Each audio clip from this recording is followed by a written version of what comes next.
Y'all crack me up. Y'all, some of y'all are freaking out because I hadn't posted anything in Blackboard this week. Y'all chill out a little bit. Uh, Big Daddy is he's trying to get over spring break as well, right? we all had we're all trying to get back into the scheme of things. So I've posted the lecture now in Blackboard, so you should have it for this week if you missed it. So the lecture's there. There will be what, Catherine? Oh, sorry about that. I'm at my desk. I apologize. I'll mute myself. Okay. So the lecture's there. There will be no discussion activity this week. There's no activity this week. Okay. I'm getting a little slow off of spring break too. So I'm not going to make y'all, since I'm not in the mood to do anything, neither are y'all. So nothing is due this week. Now, to kind of give you a hash of how things are going to go for the remainder of the time, we're going to start next week working on our investment plan, our final investment plan, which will be your final exam. And don't let that freak you out. You're sitting there going, oh, it's good. No, it's going to be a little one-page document that basically is going to highlight what your investment plan is going forward from this class. So we'll have you a little template. It's not that hard. Should be able to put it, if you think about it, you'll be able to put it together in an hour or less. So you're going to be fine. So that's going to be your final exam. So everybody knows what the final exam is your little investment plan coming out of the class. I did want to make one other comment that I left off on the real estate section the other day as I was thinking about everything that I wanted to tell y'all. And that is that I never let the tenants know that I was the owner of the property. Now, I don't want you to lie to anybody. I want you to say that you're the manager, you're the whatever. Come up with the name that you are. If you're married, blame it on your husband. But I had a business partner, and so he was the owner. And I would say, well, y'all, here's what they do. Hey, Bobby, would you mind if I have a Chihuahua, and the Chihuahua, it's got a catheter so it won't pee in the floor, and can I have a Chihuahua? And I would say, listen, Mr. and Miss Tenant, I love animals. Boy, do I love animals. And my favorite animal on the planet is a Chihuahua. Man, if it was up to me, you could have a Chihuahua in this place. However, the owner, Dan, boy, is he horrible. He hates dogs. And especially Chihuahuas. One attacked him when he was 2 years old and mangled him, right? I mean, he hates Chihuahuas. Blame it on somebody else. No, you can't have a Chihuahua. No, you can't have a Burmese python. No, you can't have any of that. I love pythons. I'm all about them. I want them to crawl over me in the middle of the night, whatever. But that Dan, oh my gosh, Dan, who owns this property, and Dan did own the property. He and I both did. He just will not allow it. Can I paint the house pink? Let me tell you something, Mr. Tenant. I love pink. Pink looks so good on me. However, Dan hates pink, and he will not allow you to paint the house pink. So I was always blaming everything that I had to deliver as bad news. I blame it on someone else. Blame it on Beth. Blame it on something. Hey, Beth would not allow this to happen, and Beth doesn't mind if I use her. So it was always easier to deliver bad news if you could blame the owner. So I never let them know that I was the owner. I was just the hack that came by and got them to fill out the application and everything. I was just Bob. I'm just kind of managing the place, even though I was the owner of the place. So you play, that's called kind of good cop, bad cop, right? Now, some of y'all won't have any trouble, right? Y'all can just be mean as the day all day long, but it's easier to blame it on someone else to be mean. Any questions on real estate from our last class? I thought it was a great class. Any question? Okay. So there's no assignments, there's nothing. You do need to start reading your final book, though. Go ahead and start reading it, breaking it into that. So there's no assignments due this week. Everyone's kind of chill back and relax a little bit. All right, what we're going to talk about today is a little thing called volatility. Someone tell me what volatility is in your own words. Lisa Benton, what's volatility?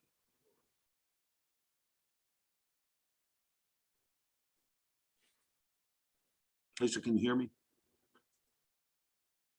Kyle, can I pick on you again? Kyle, what's volatility? I'd say it's how erratically a stock or an asset moves. Yeah, volatility when I say volatility, what's some of the emotions that come to mind, Kyle? Just sharp, like high peaks and troughs is what I think of. Here's what most people think of when we bring up fear. What's wrong with my little rotten kid? Get in there by the guy. Sorry. Huh. Here we go. Working area. I want it to work on this area. There we go. All right. So most people, when you say volatility, the word that comes to mind is fear. This is Joe Q Public, right? Joe Q Public, when they think of volatility, they think of fear. Man, am I fear? And that's exactly what it is. Volatility is talking about fear in the market. Now, for those of us that are trained in trading and investments, we don't think of fear when we think of volatility. What we think of is something else called opportunity. So the greater the volatility, the greater the opportunity. Now, again, you got to remember, when markets go to crap and things start crashing, that's where Joe Q Public starts panic selling.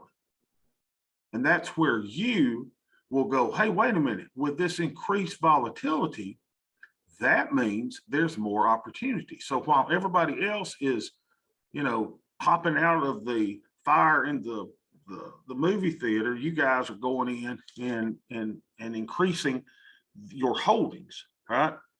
But we would not do this in a single stock. You never do this in a single stock.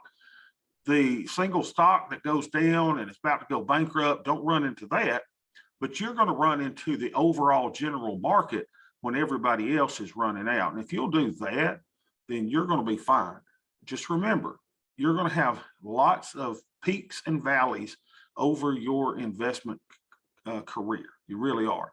Fear is opportunity. Volatility is opportunity. It's not fear, though it is a measure of fear. If that makes any sense. So let's talk about your own lives. We've all had volatility in our lives, right? June 23rd, 2009, I was going to work. I had borrowed Beth's car, and I probably told this story before, just sit back and relax.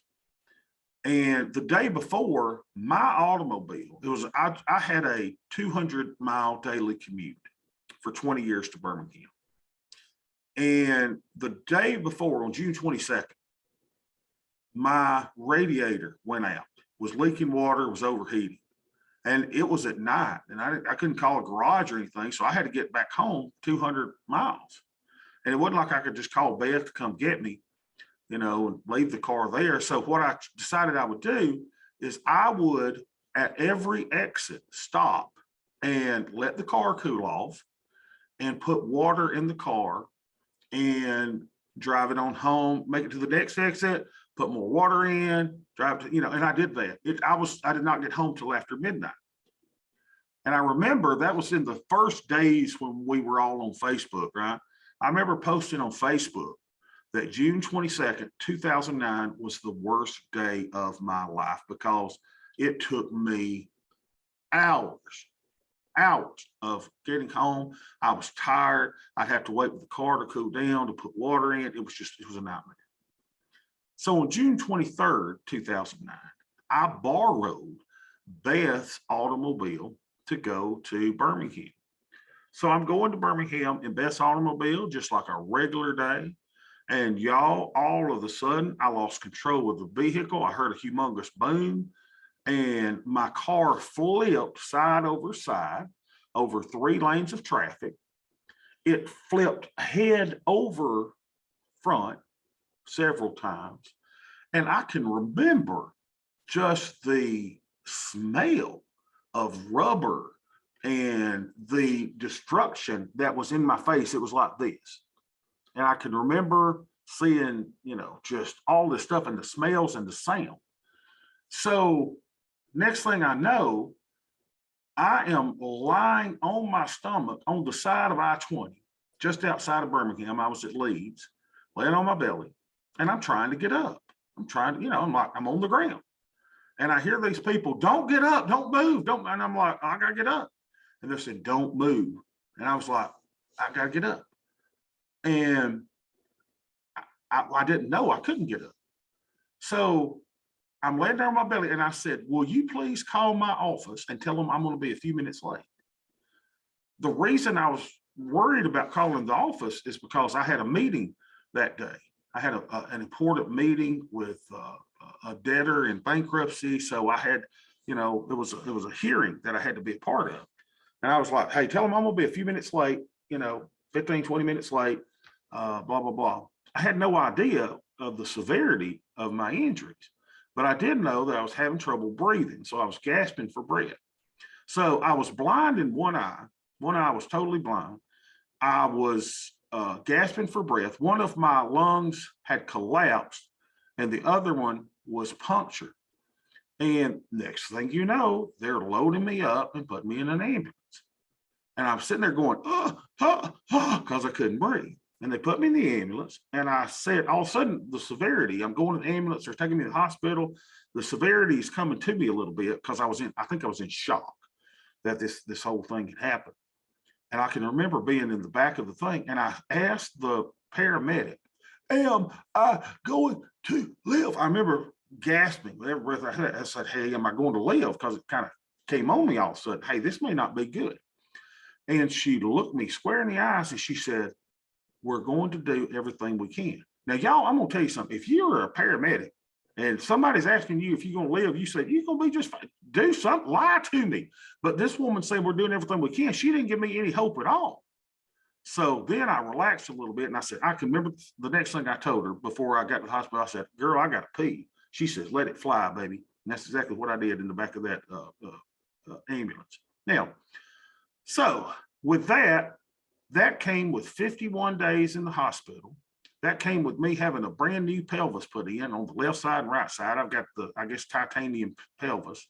I've got the scars to prove it. I've got spine surgery. They had to fuse part of my spine and do all of that, and multiple surgeries, 51 days in the hospital, 6 months in a wheelchair and learning to walk again. So that was a very volatile day in my life, very, very volatile day. So the volatility was there. Now, in that instance, did it create opportunity? I think it did. Even though there was fear there and something that I should be fearful of, it created opportunity because it made me have a greater appreciation for life, right? Because you don't know when your last day is going to be. Fortunately, in that day, which could have been my last day, I pulled through fine. So I considered opportunity. It made me have a greater appreciation for everything and the people in my lives and in my life and just life in general. So very, very volatile day. Now, but even so, and some of you have had volatile days, volatility, this is important, y'all, volatility in life and the financial markets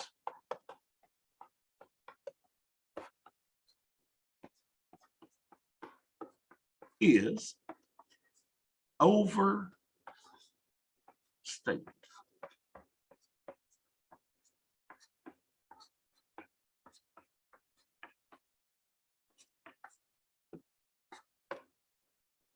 What do I mean by that? Brad, what do I mean by that? Volatility in life and financial markets is overstated. Well, I think that people dwell on it too much and they over exaggerate it. They look at it too much and worry about it too much. Yeah, exactly. The volatility, I mean, think about it, the things that you have lived through. The volatility in most areas of your life was not as bad as the perception of the volatility in your life. When you I think for the just the regular Joe, I think it affects them more because they almost it's natural. So if they see some sort of what they would think is volatility, then they just instantly start freaking out and so on and so forth. Yeah, you're exactly right, Evan. Exactly right. People get so fearful about the volatility. And that's why I say news is noise. Now, we have a skirmish, a invasion going on in Ukraine by Putin and the Russians. And it spooked the market, really, really bad, right? So everybody perceived it to be really, really bad. But after a few days, the market has done nothing but go what? So let's look at where's my little market at? Here we go. Come on down, Mr. Market. So this is the SPY. So this is, you see what, I guess, areas of where the war started, volatility, we've been in a downturn, but then all of a sudden people kind of forget and they go, well, it's not as bad as it seemed. So there's very few times in life and in the financial markets where the volatility matches the perceived badness of the volatility. Most days are going to be fine. I mean, think about those days, y'all, where you say, man, I'll never make it through this day. And here you all are. Man, I'll never make it through this bad relationship. And yet here you are. Oh, I'll never make it through. And here you are. I'll never make it through this job. Here you are. I'll never make it getting my degree in Alabama. Well, here you are. Well, I'm scared to take this investments class because I never heard of this professor. Well, here you are. Things aren't as bad as they often seem. Even though you may have several classes and you're working and you got the family stuff, it's not as bad as it seems, right? Now, this is the unfortunate part. This is where people commit suicide. The perceived volatility is right here. This is what I saw during my accident. The windshield was here. The smell was here, right? Now, looking back, it wasn't as bad as they thought. How did I get out of the car and in the ground? Y'all ready for this? I was in an SUV. I had a blowout. I went over my big body, y'all, went over the first seat, over the second seat, over the third seat.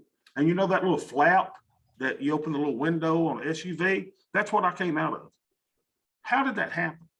They were like, that couldn't have happened. But that was the only explanation. They're sitting there going, I don't know how you got out of the car. I had my seatbelt on too. That's another weird thing.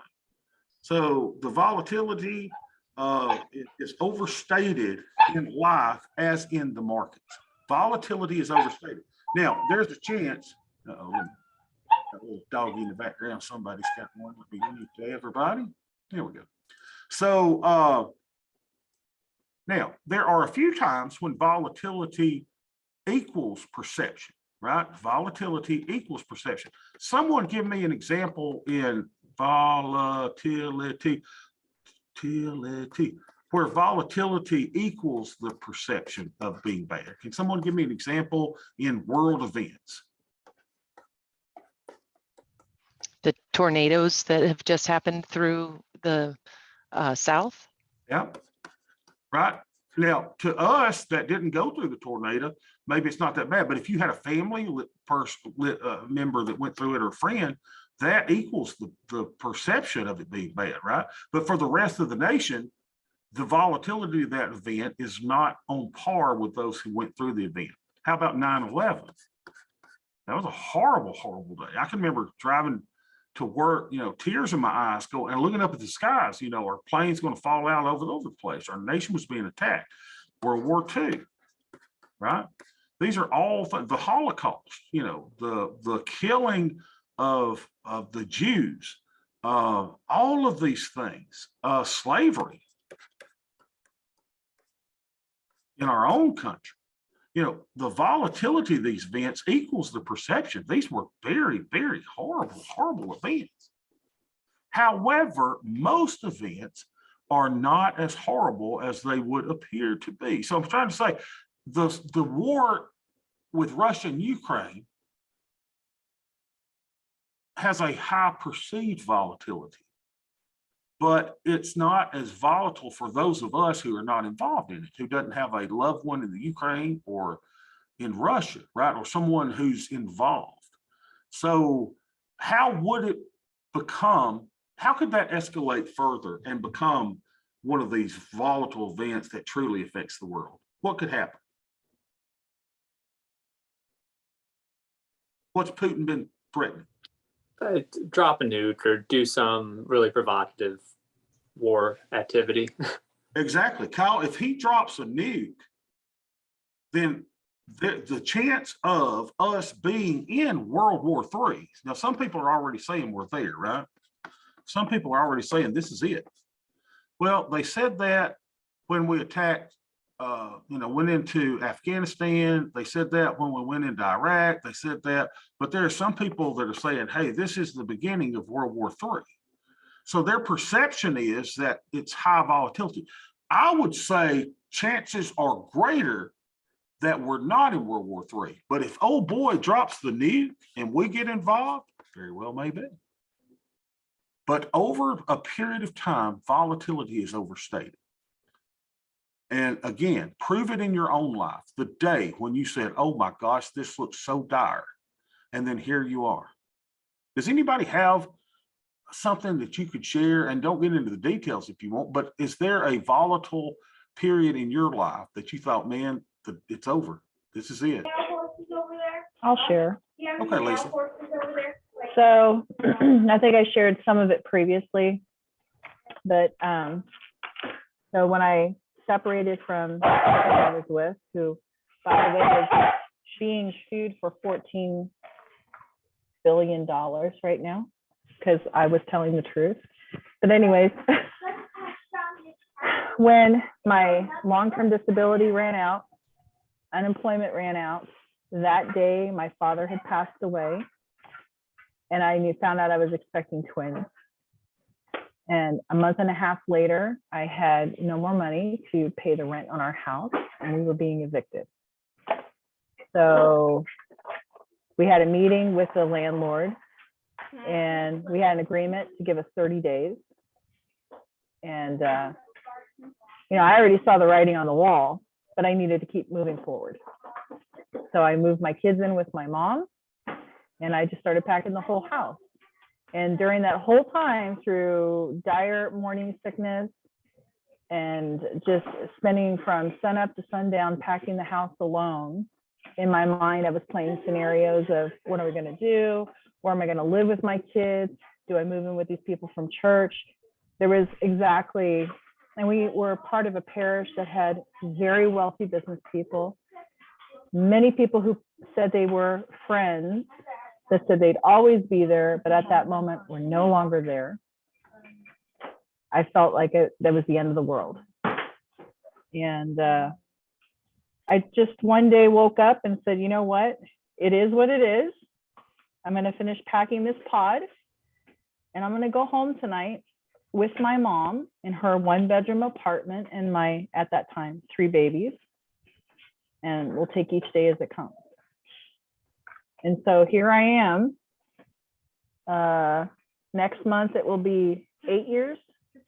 No, how long we've been in here? 8 years, almost 9 years. Next month, it'll be 9 years. And I have graduated college with 3 AAS degrees. I got my bachelor's degree, and now I'm working on my master's.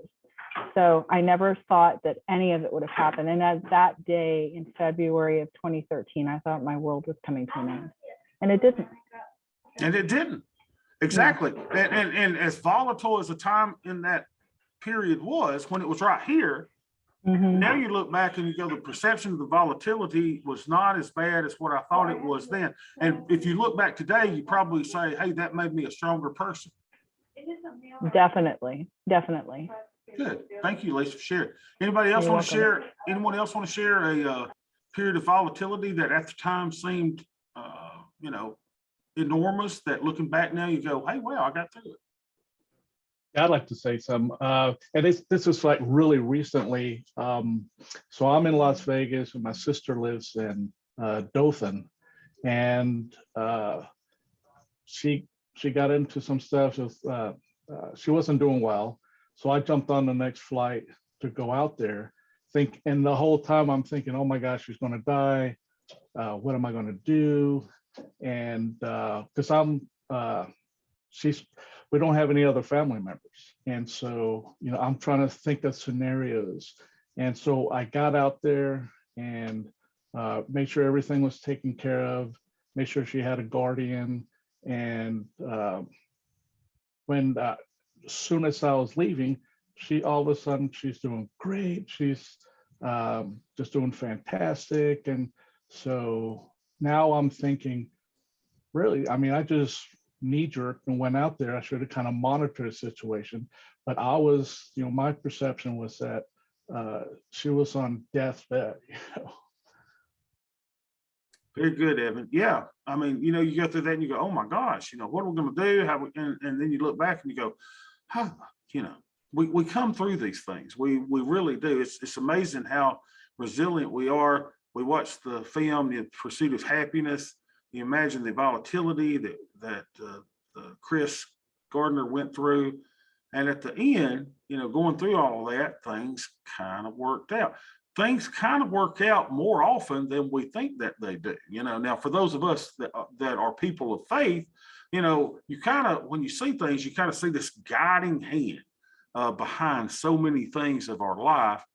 Now, there are some things that in our minds don't work out correctly, right? The volatility seems to have been, the perception of the volatility equaled the volatility. It was really, really bad. I get it. But I'm just saying, most times, volatility is greater than, or perceived volatility is greater than the actual volatility. Okay. So I'm going to use another word on it that we use in the markets. We don't say the perceived volatility. We use the word implied volatility. So the implied volatility is usually greater than actual volatility.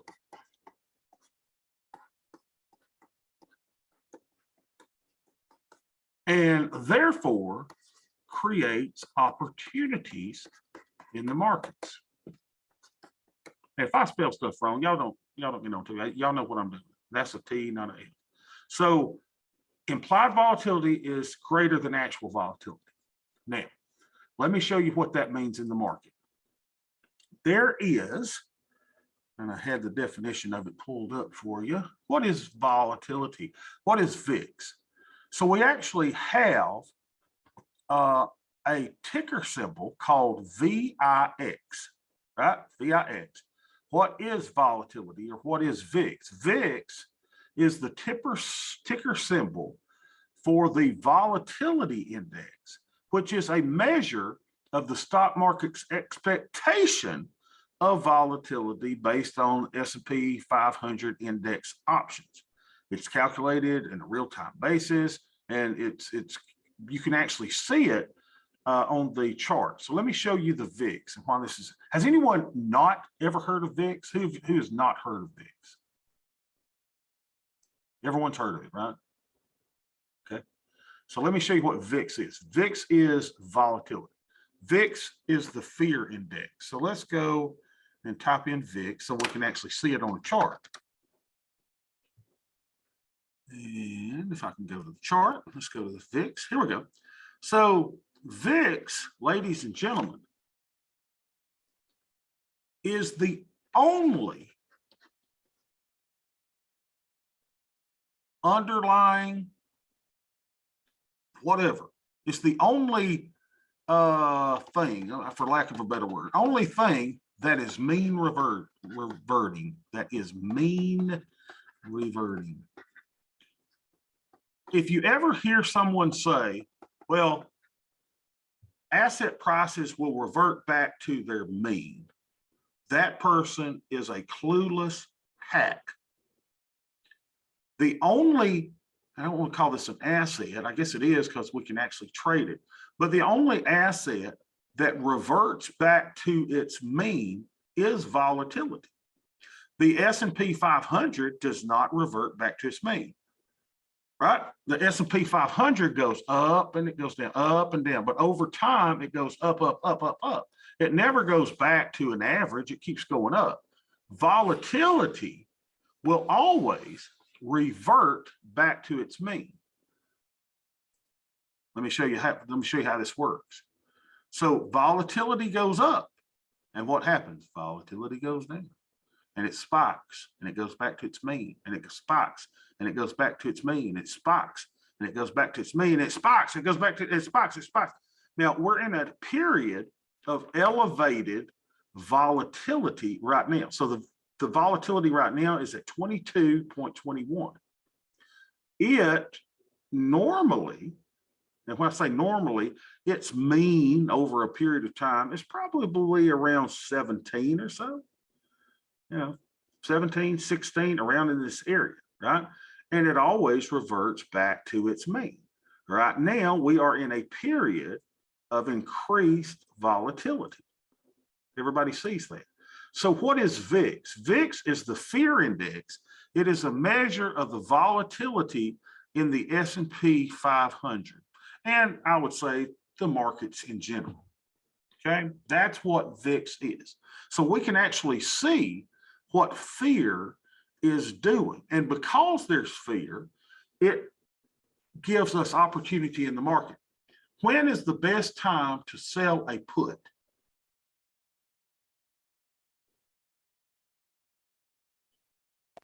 When your implied volatility is higher, aren't people asking more money to buy the put from you? That's exactly right, Kyle. So you remember, I told you the best time to sell a put is when the market's down. Well, what happens to volatility when the market goes down? Most of the time, volatility goes up. Think of it as the volatility usually. Now, there are some days where the VIX will go up and the S&P 500 will go up. But I can tell you today, just noticing that VIX is down 1.42%, I don't even have to look and see what the E-minis are doing. I can tell you that this means that probably the stock market, the S&P 500 is up today because the VIX is down. Now, occasionally, a few percent of the time, sometimes the VIX and the S&P rise in the same direction.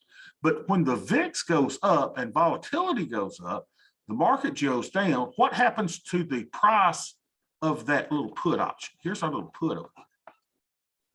When volatility is low, think of the put as a balloon that has not been blown up.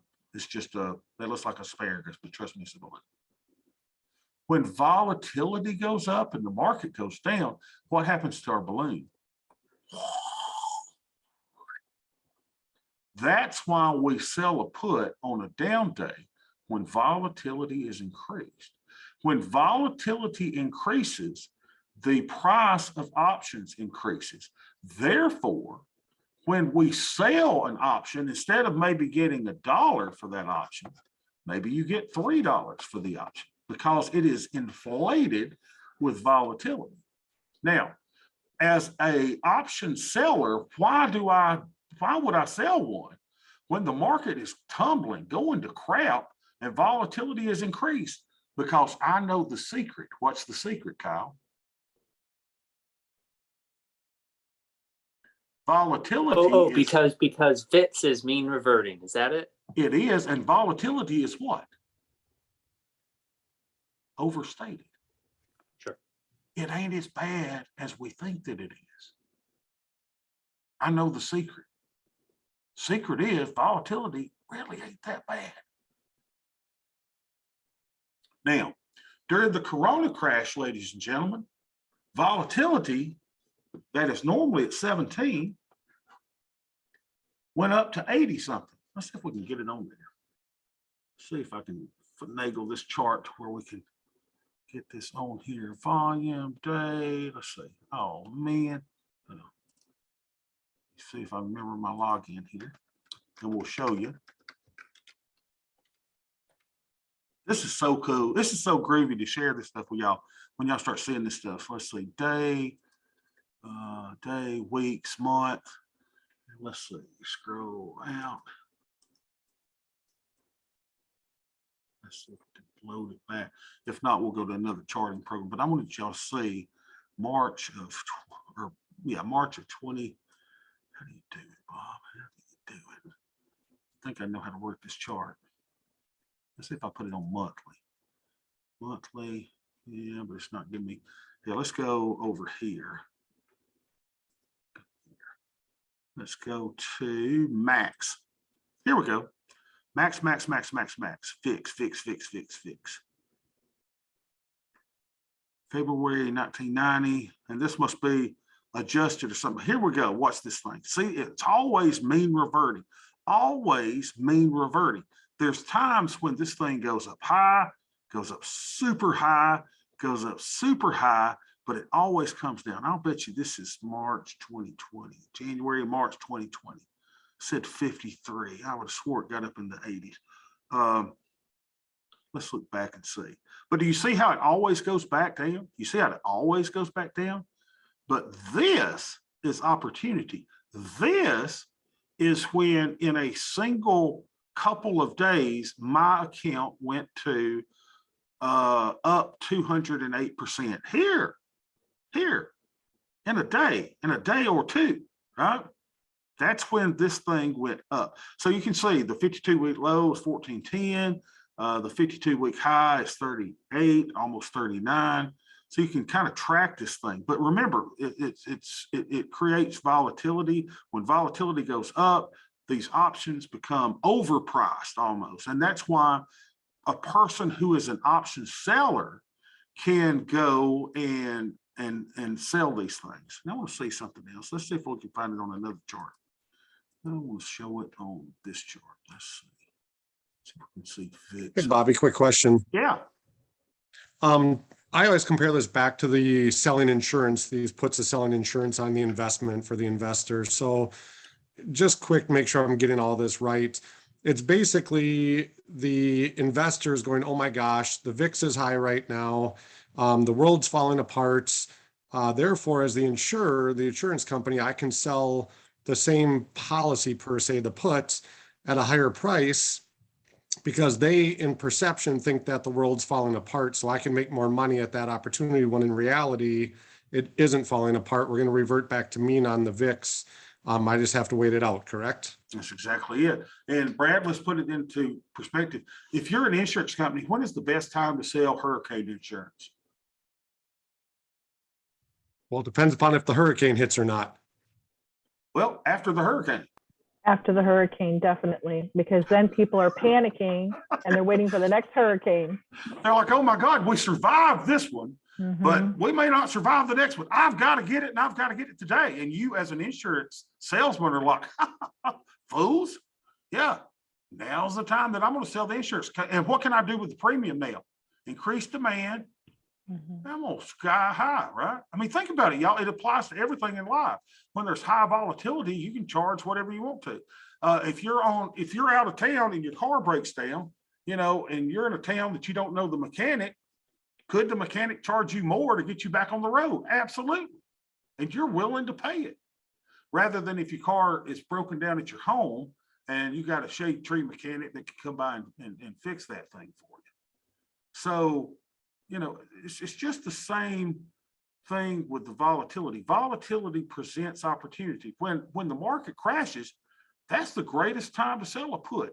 It's also the hardest time because you're sitting there in the back of your mind going, oh my God, what if it goes down even farther? If it goes down even farther, I'm going to be punished even more on the selling of options. But remember, over time, volatility is overstated in your life, in financial markets, in wars, in COVID. So we didn't go to church for 6 months or so after COVID hit because I was thinking, what y'all don't know, I think I've told you about my toe amputation and all kind of stuff that I had to go through back in 2020. It's kind of rough. But, looking back over those times, I was like, I was in not as healthy of a position that I am now in my life. And during those times, I was like, I better not get COVID because if I get COVID, it may wipe me out because I was in a weakened condition. So then I got COVID and I was like, this is it. Now, of course, I got the vaccines, I got all that, but I got COVID and I'm like, this is it. This is what everybody's worried about. And so after that happened, after I got it, we went back to church, we went back to eating out, we went back to, life as usual. Now, don't think that I'm making light from anybody of you that have lost a loved one or anything with COVID. I'm not making light of it at all. I lost loved ones as well. I lost friends from COVID. It was a horrible, horrible thing, you know, with these people dying from COVID. I'm just saying in my own life, the perceived volatility was worse than the actual volatility of when I got it. Now I may get it tomorrow and pass off next week. I'm not, you know, there's no guarantees, but it was overstated. Volatility was overstated. This creates opportunities in the market. When volatility is you know, elevated, you and I can make more money. Here's March 2020. Yeah, I told you it got up to 80. I don't know why Yahoo Finance is saying it only got up to 50 something. See here, the VIX got up to, what are we, 82, 84? See it right there in March of 2020. And this is when, boom, chunk of boom, old Big Daddy Bobby just wiped it up, baby, while everybody else was scared to death, scared to death, scared to death. Now, would y'all like to see how I did it? Would you like to see what I did? And I don't want y'all doing this because this is kind of a kind of advanced technique, but let me just show you what I did. So what I did was this. See if I can show it to you. All right. I went into the E-minis. Okay. And here's what I did. And I'll just put one on for you to show you what I did. And in January of that year, I put on a hedge, and the hedge looked like this. I went out about,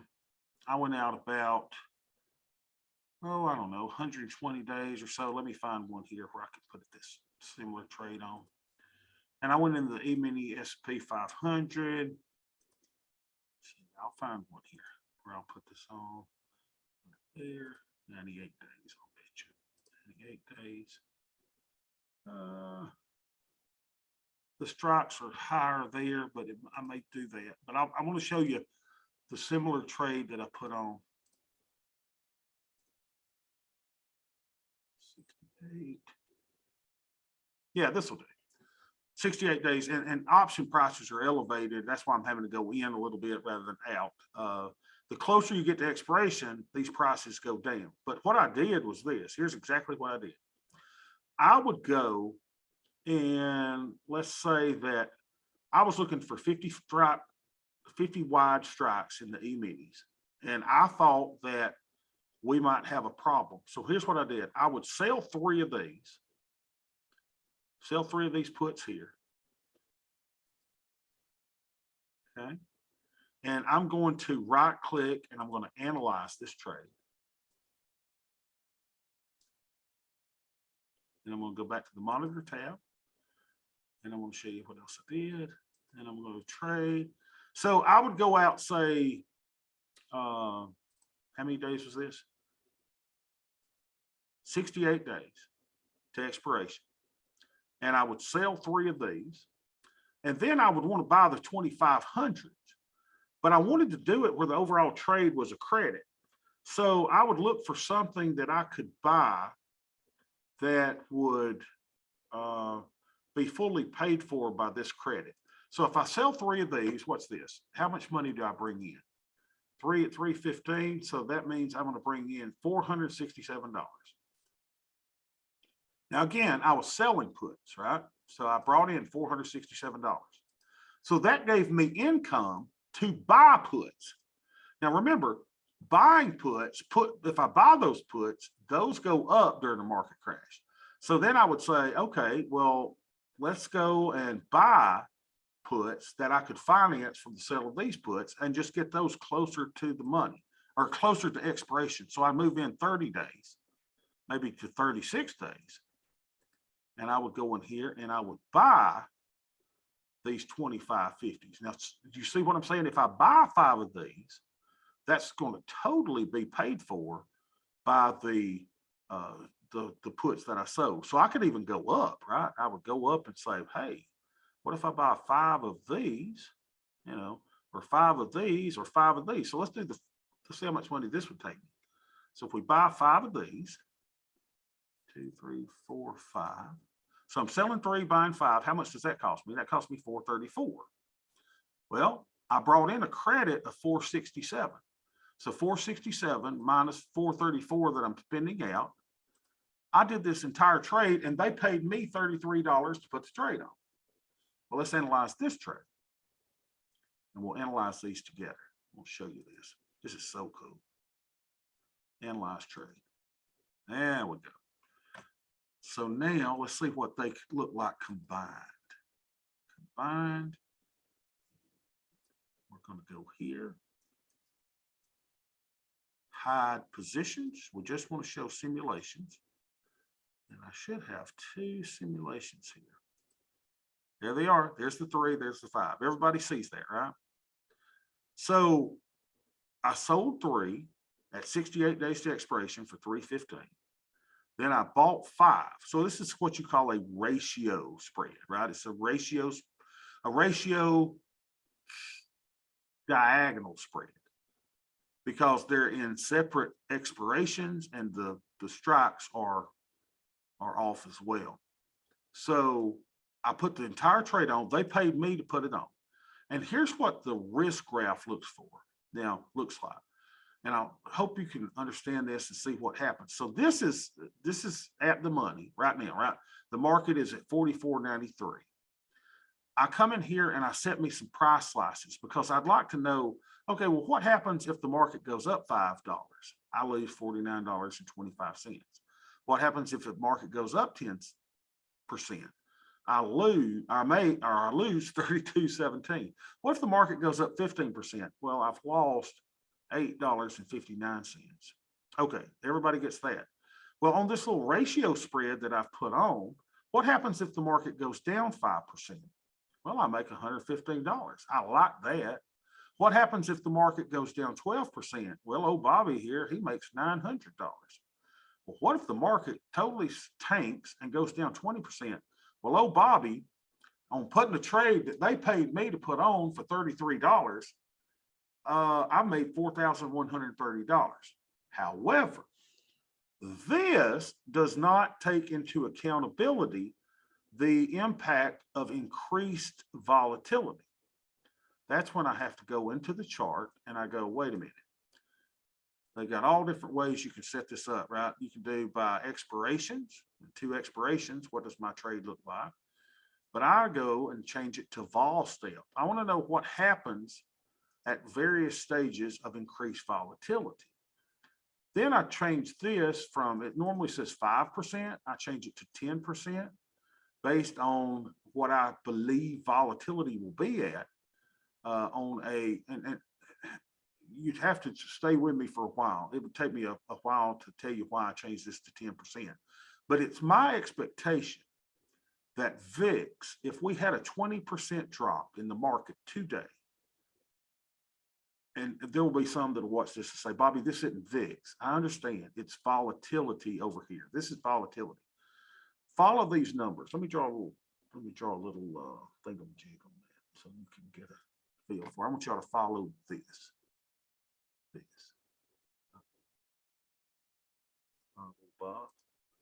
Trash. Now here we go. Follow this box over here because it's going to tell you what your portfolio value will be at different volatility levels. Okay. So based on my experience and my knowledge, I think that volatility is going to be up around that 61.67% if we have a 20% drop in the market. All right. With that being said, follow along. All right. Look at the bottom line here. This is how much profit we're going to make in our account. You ready? So if the account goes down 5% and volatility increases, we've made anywhere between $111 to $2,356. What happens if the market goes down 12%? So that yellow line, this is the 12% line. Then we're going to make between $900 and $5,969. All right. What if the market goes down 20%? Now, keep in mind, how much did it cost me to put on this trade? They paid me 33 cents to put on the trade. I got $33 in my pocket for putting the trade on. What happens if the market goes down 20%? Well, old Bob just made on a trade that I received $33 credit on. I just made $13,228. Okay.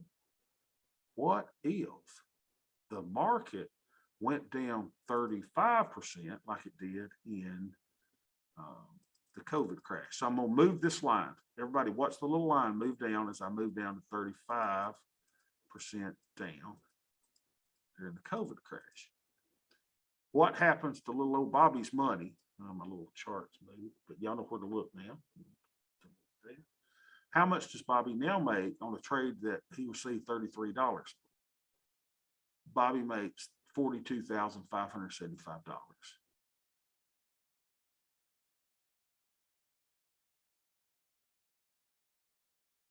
And I had a bunch of these on. So that's all I had on in the account was hedges. I did those hedges. Now, I mean, I think any of us can figure out, well, what if you've done this and done a bunch of them, right? I mean, let's say that you did, instead of 3, you did 30. All right, so times 10, you did 30, 50 of these. 30, 50 of these, or just do 5, oh Bob. Oh Bob, oh Bob. So what if you did them in a like this? You did 30, 50. Okay. So you had 10 of these on. You get a 35% down move. You make $424,016.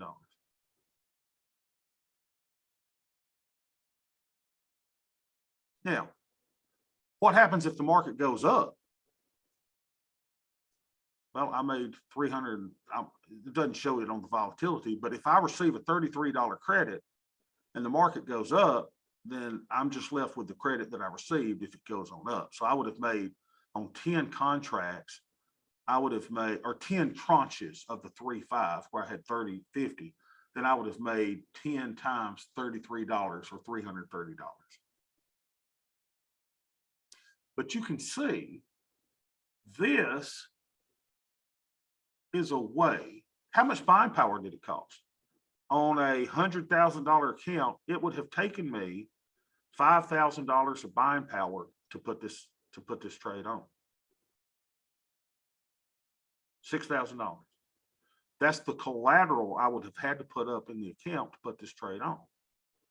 So by using a tool in Thinkorswim called the Analyze tab, right, you can make all kinds of cool decisions.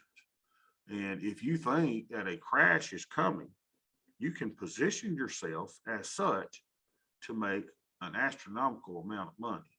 This is hedging. This is hedging. This is what hedge funds do. This is what I do as a hedge fund manager. We put in hedges to hedge ourselves in the event of these catastrophic black swan events that you're all aware of now that you've read through the dissertation. So think about it.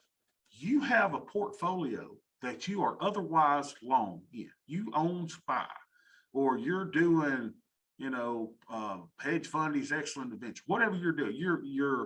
You're doing the simple path to wealth. You're putting all your money into a single or two funds. You got a stock fund, bond fund, and you're long, and you're scared to death about a market that may crash. Okay, put you on a little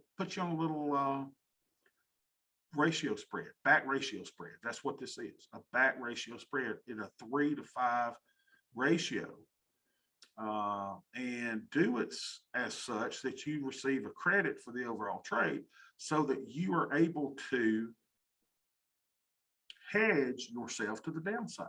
And the cool thing is you can hedge yourself to the downside by not utilizing a lot of money, not paying out a lot of money. I didn't pay out anything. How much did my hedge cost me? My hedge in 2020 didn't cost me anything. The market paid me $33 to put it on. Now, Is all hedging free? No, not all hedging is free. And is that the best way to hedge? Well, I think there are better ways to do what I did, and maybe in a safer way as well. But I'm always focusing on trying to get the majority of my hedges in place so that I don't have to pay that much for them. So if you read my dissertation, you saw the VIX hedge where I was actually buying calls in VIX, and I would spend up to 3% of my portfolio net liquidation value. So if you've got a $100,000 portfolio, I would spend up to $3,000 a year on insurance in that portfolio. Doing this the way that I did it, this in 2020, this hedge was put on for free. Now, my timing was, I don't know if I'll ever get the timing right on that again. And I'll show you some of the things that, as we come in our final weeks, that led up to my decision to get out of all my loan positions and to hedge. But you start hearing these things that, wait a minute, things may be rough. You start hearing about a virus, you start hearing about things. And then in January, February, you have the guts to go out and put your money where your mouth is. You can make a lot of money. So if you think that Putin is a crazed man and he's going to bring out the news, then you think the crash is inevitable, maybe this year, next year, then you start to hedge, right? And there's different, oh Lord, I mean, I could show you so many different things. There's so many ways to hedge, things to do things, and I don't want you doing this without paper trading. But let me just give you the rules. Here's the rule. Go out greater than 60 days. I want you to go out greater than 60 days and find an option that you can sell. So greater than 60. And I like to find them where they're in $50 increments, right? So I would never do the 2,400, 2,300. I like them where I start seeing things in $50 increments. So here, I could sell 3 of these for $5. Now, I like to sell things that are around $3, but prices are elevated. Why? Because you just saw that VIX is elevated. So a lot of times I can't find that. But I might sell 3 of these greater than 80 days in the E-minis and sell 3 of those. Okay. So that brings in $744. Okay. I got $744 to spend. So then I would go in about 30 days closer. So if we're at 85, I would go into about 55 days out. Okay, here's 57. And I would buy something where I'm going to spend about $700 and something. So, you know, you could go here, maybe the 2750, buy 5 of those. You know, spend your money. That's 834. So spend it too much. Of course, your hedge is stronger by doing that, but I kind of don't want to spend money. So we could say, what if we did this one, the 2 or the 285? How much that would be? 5 of those. 721. There you go. I think we were bringing in what, 734, paying out 721.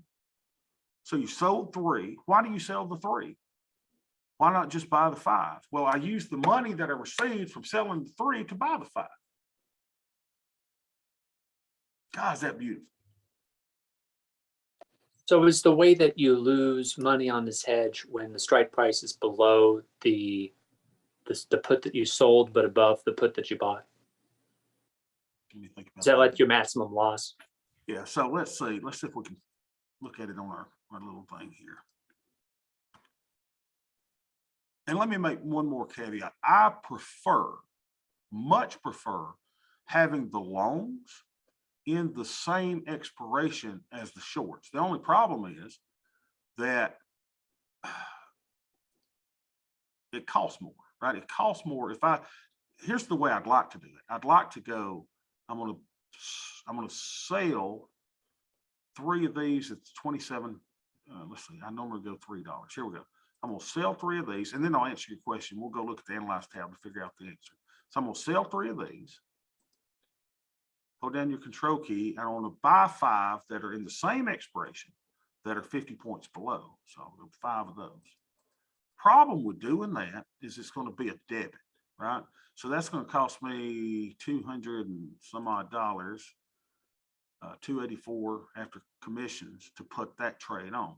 It's a much stronger trade though, because the long puts are in the same expiration as my short puts. But again, let's go back to your question, see if we can figure out the answer to that by looking at the Analyze tab. Analyze tab. Right. Let's take this off and we'll just do expirations 2. Make sure we got everything on there. So this shows the 2 expirations, right? So here you are. If on today's date, it says it's got, let me make sure I've got just those options in there. No, we don't want 30 and 50. Let's put these back to 3 and 5. Minus 3.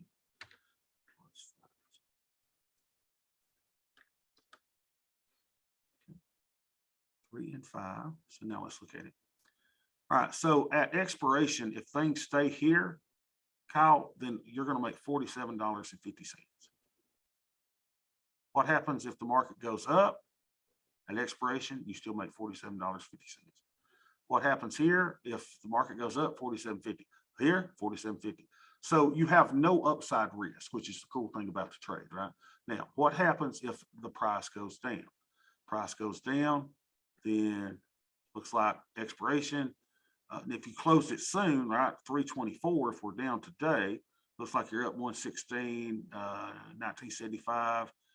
Looks like here you would be down 75 on April 30th. But if it did it today, you're up $900. So let me tell you what the problem is with this trade. Here's where you can lose on this trade. The trade has what's called a valley of death. All right. So if the price of the underlying, where we're at here, were to gradually go down slowly, then this thing normally has it's better shown there, right? That kind of does this little valley of death where the price can creep on in there. Now, how do you keep from going into the valley of death? Here's what I've always done is I want to manage the short option. So the short option is the one that you sold. So let's look at that. We sold this one. I would never take this to expiration, this one. Why? Kyle, you know the answer to this. What happens the closer we get to expiration? We have blank risk. Starts with a G.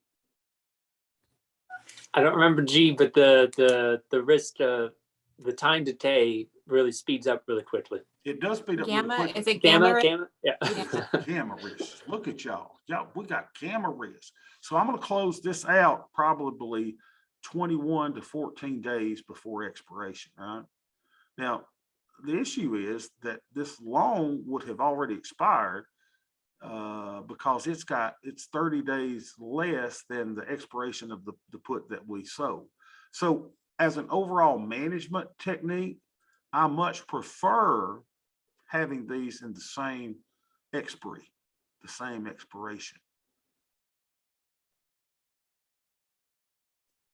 That makes sense. But for some ungodly reason, I did them in a calendarized, diagonalized fashion to where I had the strikes different. I had the time to expirations different in that 2020 arena, and it worked out just fine. And I'll be honest with you on this application is I was uncertain as to whether it would work during that because I wanted my long puts to be in the same expiration as my short puts. I was a little unconvinced that this would work as well as it did in such a volatile environment, but it worked great. It worked great. So what you got to do, Kyle, is if you'll just kind of monitor this trade as it goes on, just make sure that it doesn't kind of creep down into a valley of death. and manage the trade. Management's where you make the money on these things. It's not, and then you got to take them off, right? So can you imagine? I was shaking. I don't really get that excited over anything, and I don't get that nervous. But can you imagine your portfolio has just, tripled? You are up 200%. You hadn't doubled your count. You more than doubled your count. You're up 208%. And my hands were shaking because I thought, oh my God, this is incredible. And can you imagine taking this trade off? You can't take them off together. I had to peel this thing like an onion. I had to take off a winner, which would be the long put. Then I had to take off a loser, which would be the short put.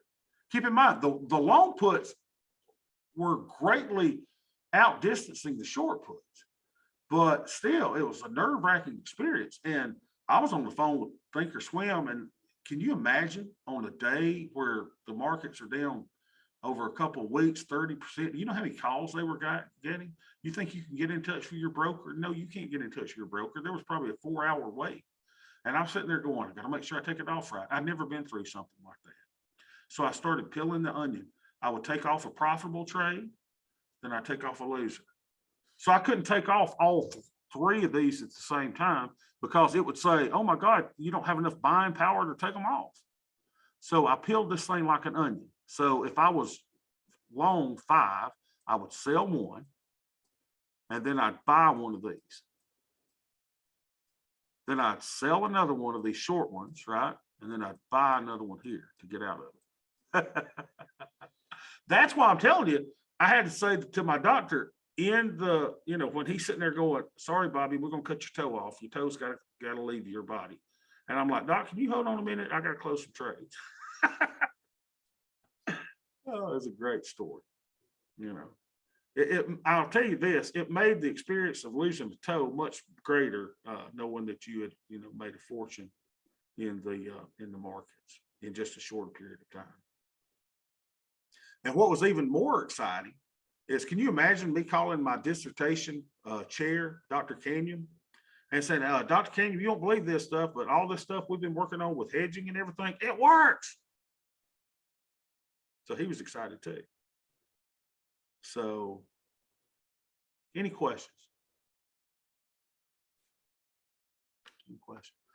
I guess the main takeaway that I want you to take away today is this.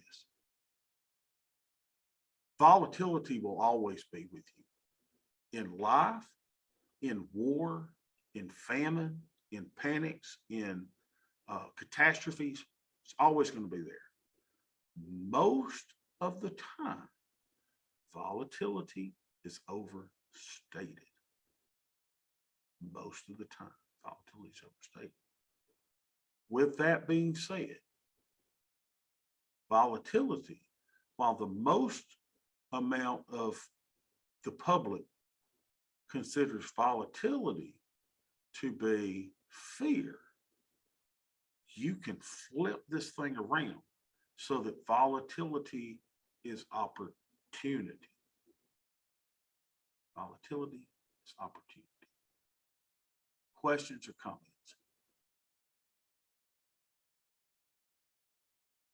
Awesome, guys. Well, enjoy your week off since we have no assignments, no anything. Read your Bogle book, and I will see y'all next week.